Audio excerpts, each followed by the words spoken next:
الحمد لله الذي جعل جنات الفردوس لعباده المؤمنين نزلا ونوع لهم الأعمال الصالحة ليتخذوا منها إلى تلك الجنات سبلا ونشهد أن لا إله إلا الله وحده لا شريك له خلق الموت والحياة ليبلوكم أيكم أحسن عملا ونشهد أن محمدا عبده ورسوله الذي شمر للحاق بالرفيق الأعلى والوصول إلى جنات المأوى ولم يتخذ سواها شغلا صلى الله عليه وعلى آله وأصحابه والتابعين لهم بإحسان ما تتابع القطر والندى وسلم تسليما مزيدا أما بعد أيها الناس اتقوا الله تعالى وسارعوا إلى مغفرة من ربكم وجنة عرضها السماوات والأرض أعدت للمتقين الذين ينفقون في السراء والضراء والكاظمين الغيظ والعافين عن الناس والله يحب المحسنين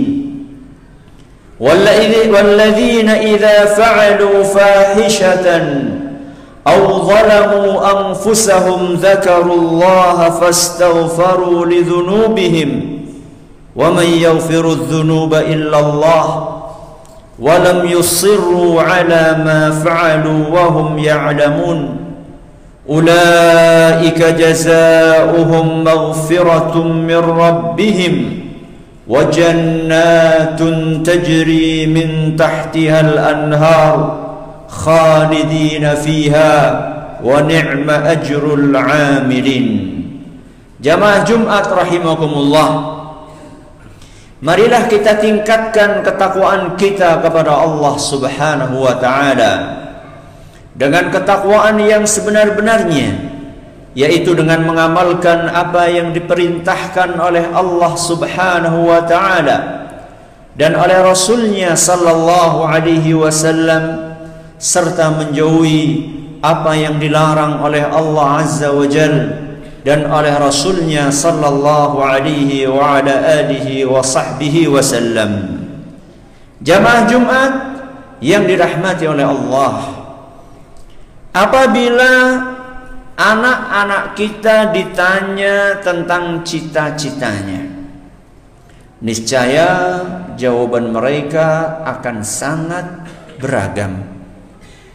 Ada yang ingin menjadi pilot, ada yang ingin menjadi dokter, ada yang ingin menjadi dosen, ada yang ingin menjadi jenderal, dan ada pula yang ingin menjadi bos perusahaan, dan masih banyak cita-cita tinggi yang lainnya.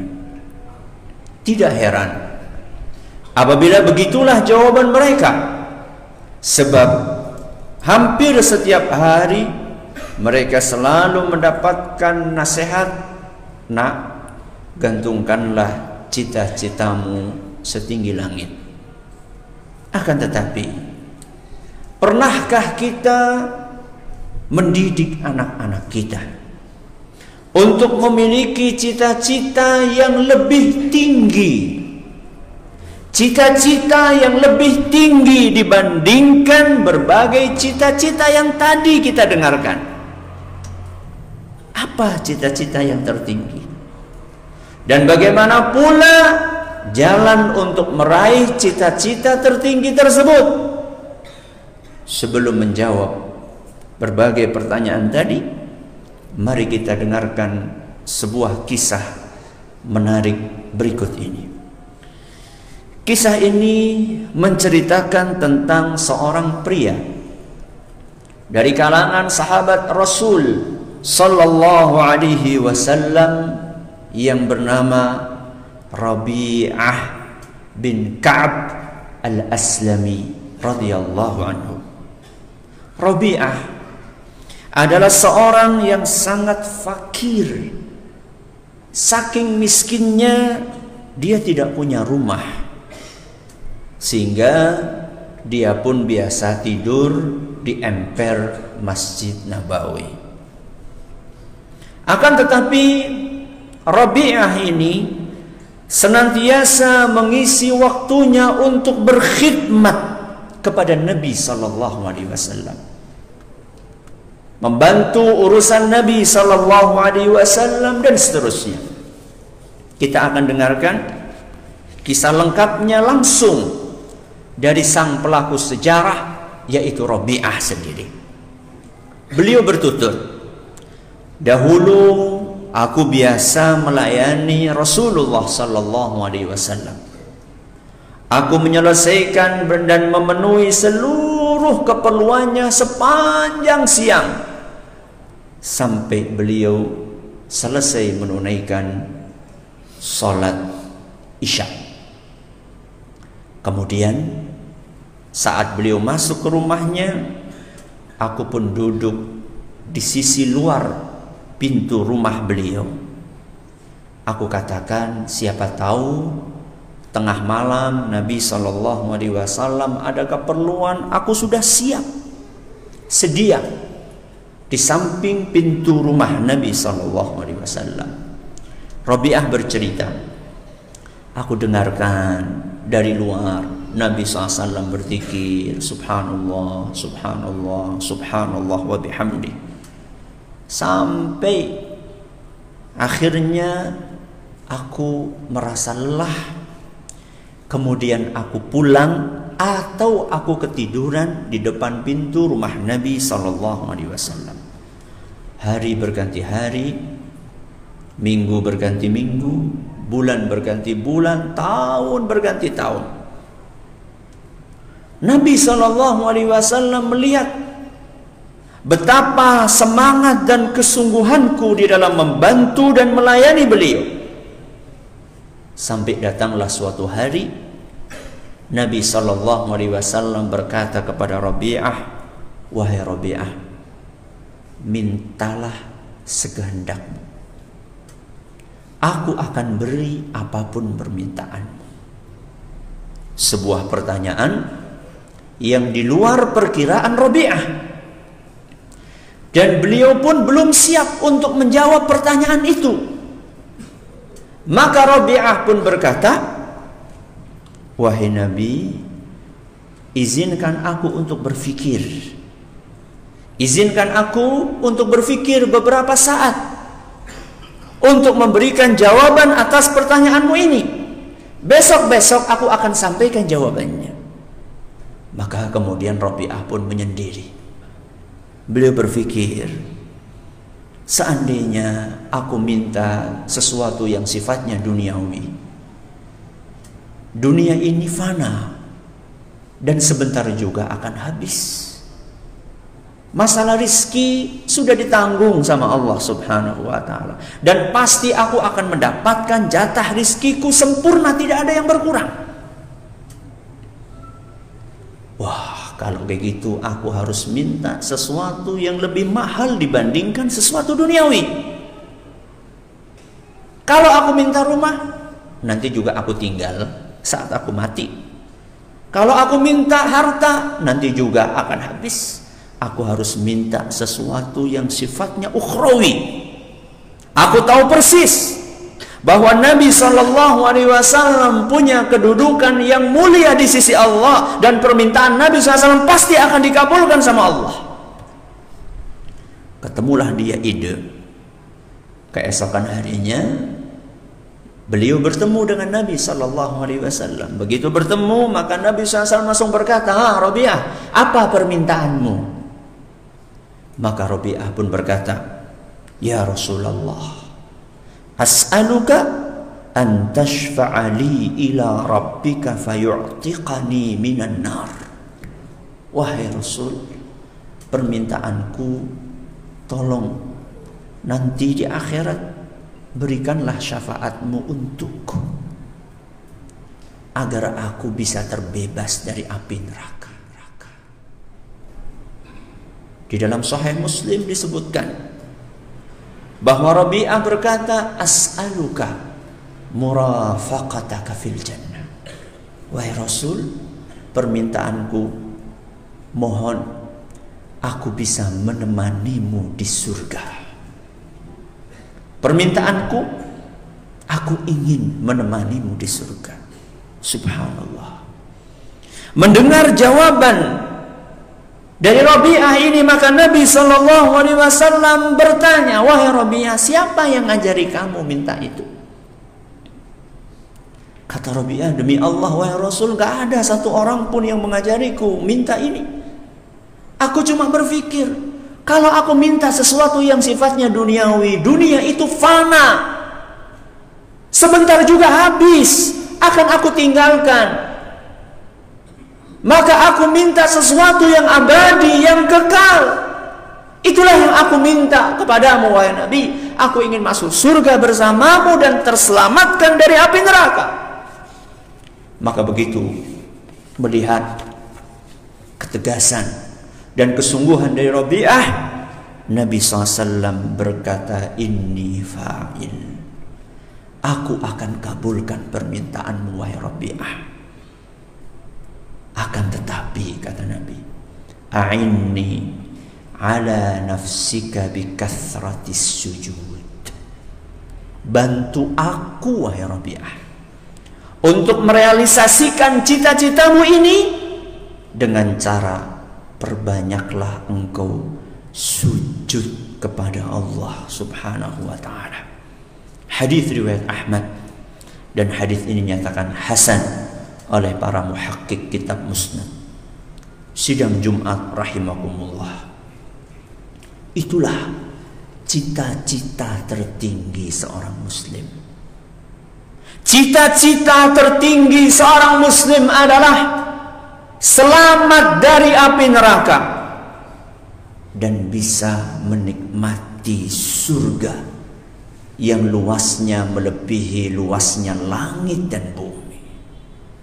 Menemani Rasulullah sallallahu alaihi wasallam di surga Firdaus. Itulah seharusnya cita-cita yang kita tanamkan di dalam jiwa kita dan kita ajarkan kepada putra dan putri kita yang tercinta. Karena itulah kesuksesan yang hakiki. Allah Subhanahu wa ta'ala berfirman, "Faman zuhziha 'anil nar wa udkhilal jannata faqad faz." Barang siapa yang dijauhkan dari api neraka, kemudian dia dimasukkan ke surga, sungguh dia telah sukses. Al-Quran surat Ali Imran ayat 185. Adapun dunia yang kita tinggali saat ini adalah tempat untuk kita mengumpulkan bekal sebanyak-banyaknya untuk mengejar surga Allah. Wa tazawwadu fa inna khairaz zadit taqwa. Kumpulkanlah bekal, karena sesungguhnya sebaik-baik bekal adalah ketakwaan. Al-Quran surat Al-Baqarah ayat 197. Kaum muslimin yang berbahagia, surga adalah cita-cita yang tinggi, bahkan teramat tinggi. Setiap cita-cita yang tinggi pasti membutuhkan perjuangan yang maksimal dan pengorbanan total. Tidak ada cita-cita mulia yang bisa didapatkan dengan santai, berpangku tangan dan duduk berleha-leha. Ala inna sil'atallahi ghaliyah. Ala inna sil'atallahil jannah. Ketahuilah bahwa sesuatu yang ditawarkan oleh Allah untuk kita adalah sesuatu yang mahal, dan sesuatu itu adalah surga. Hadis riwayat Tirmidzi dan sanadnya dinyatakan sahih oleh Imam Al-Hakim. Karena itulah Ketika Rabi'ah radhiyallahu anhu mengungkapkan keinginannya kepada Rasul SAW ingin masuk surga, dan bukan sembarang surga, akan tetapi surga yang di dalamnya ada Rasul SAW. Ketika Rabi'ah mengungkapkan keinginannya tersebut, tidak serta-merta Nabi SAW mengabulkan permintaan Rabi'ah, akan tetapi Nabi SAW mengatakan, fa'inni ala nafsika bikathratis sujud, aku bisa untuk memenuhi permintaanmu, akan tetapi bantu aku. Kamu harus berusaha. Usahanya adalah perbanyaklah sujud kepada Allah Subhanahu wa ta'ala. Nasihat dari Nabi SAW ini mengajarkan kepada kita bahwa cita-cita mulia itu berbeda dengan angan-angan kosong belaka. Cita-cita itu membutuhkan pengorbanan, sedangkan angan-angan kosong itu cuma bualan mimpi yang hanya ada di dalam benak dan tidak ada wujudnya di dalam alam nyata. Aqulu qawli hadza wa astaghfirullah li wa lakum wa li jami'il muslimina wal muslimat fastaghfiruhu innahu huwal ghafurur rahim.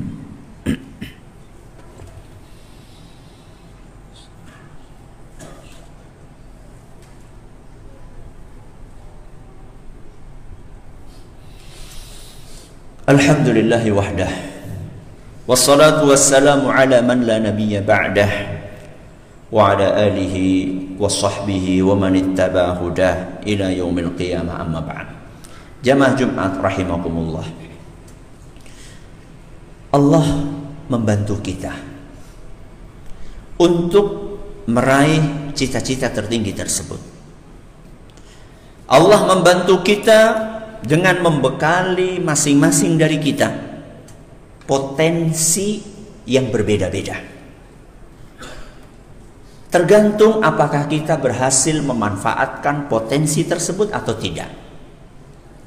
Sebagian orang dibekali oleh Allah potensi berupa kekayaan, berupa harta yang melimpah ruah.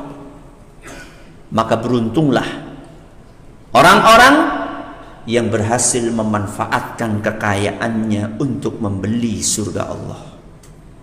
Dia infakkan hartanya di jalan Allah untuk memakmurkan masjid, lembaga pendidikan Islam, majelis-majelis taklim, menyantuni anak yatim, membantu kaum fakir dan miskin.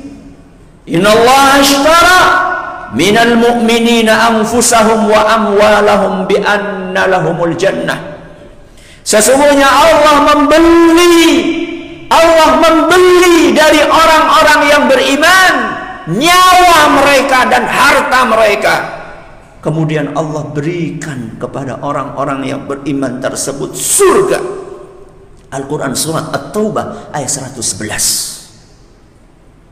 Sebagian orang tidak dibekali oleh Allah berupa potensi kekayaan, akan tetapi dia dibekali oleh Allah ilmu agama yang luas.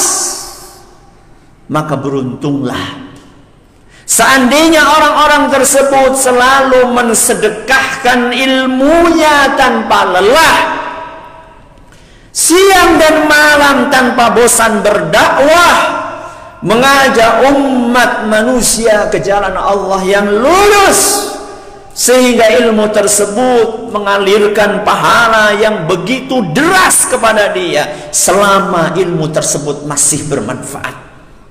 Man dalla ala khairin falahu mithlu ajri fa'ilihi. Barang siapa yang mengajarkan kebaikan, maka dia akan mendapatkan pahala sebanyak orang yang mengamalkannya. Hadis riwayat Muslim.